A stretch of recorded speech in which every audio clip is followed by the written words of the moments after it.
years back I was in the grocery store in the frozen food section, and I was getting some groceries, and while I had my head in the frozen food, or ice cream possibly, there was a guy who walked by, and then he started saying some things that I will not mention to me, and I tried to ignore him because I felt really uncomfortable and tried to grab my ice cream and get out of there, and then he said something else back about whether or not I was had a boyfriend. And then I tried to tell him I was married and I wasn't interested, and it seemed like he really wasn't going to take no for an answer, and it made me feel really kind of uncomfortable, even though I knew I was in a public place. I didn't even really know how to respond after that other than to grab my ice cream and get on out of there. So I am not a big fan of catcalling at all. Once I was walking on a busy road, it's like by the Lloyd Center, and there was a guy waiting at a bus stop. He was probably like 60 or something, and I was passing by and he was like, damn.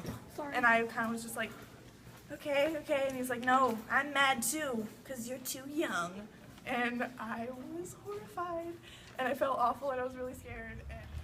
One time my friend Emma and I were sitting outside a 7-Eleven in the middle of the day, and both of us, I think we were just wearing shorts and a t-shirt. It was summer, and this car of guys drove by and opened their window, and they're like, hey ladies, how much? And then kind of drove away and laughed, but it wasn't something that was funny really, and it kind of just made us feel like we had no control over what happened to us, and they just had the upper hand in everything, even though we had never seen them and we didn't do anything to provoke that kind of language. So that's my story. So when I was 18, I lived in San Diego, and I'd have to take the bus a lot or walk a lot, and I used to always take the bus up to Hollywood, and I would walk up and down Hollywood Boulevard and Western Avenue, which is can be really shady in some parts of Hollywood. And what I learned when I was there is that pretty much if you are a woman and you are seen carrying a large bag, it basically means that you're a prostitute. And so since I would be out all day and I'd have my dance gear with me because I'd be on auditions or dance rehearsals, I would carry a large bag with me. And pretty much every single day somebody would slow down and ask me how much for a night with me.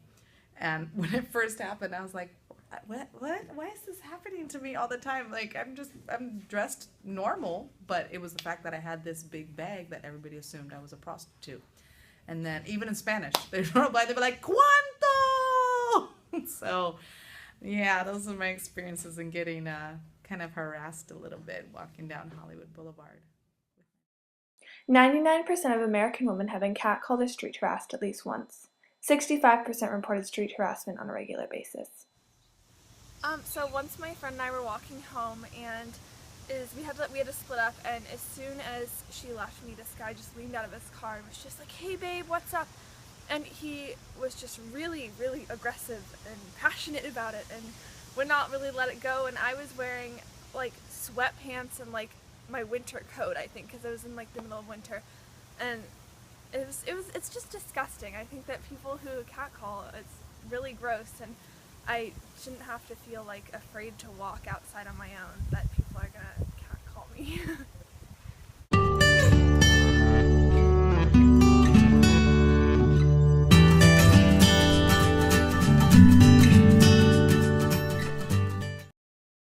I have been honked at and stared at and leered at, and all of it is super gross and uncomfortable, and people that do it make me uncomfortable.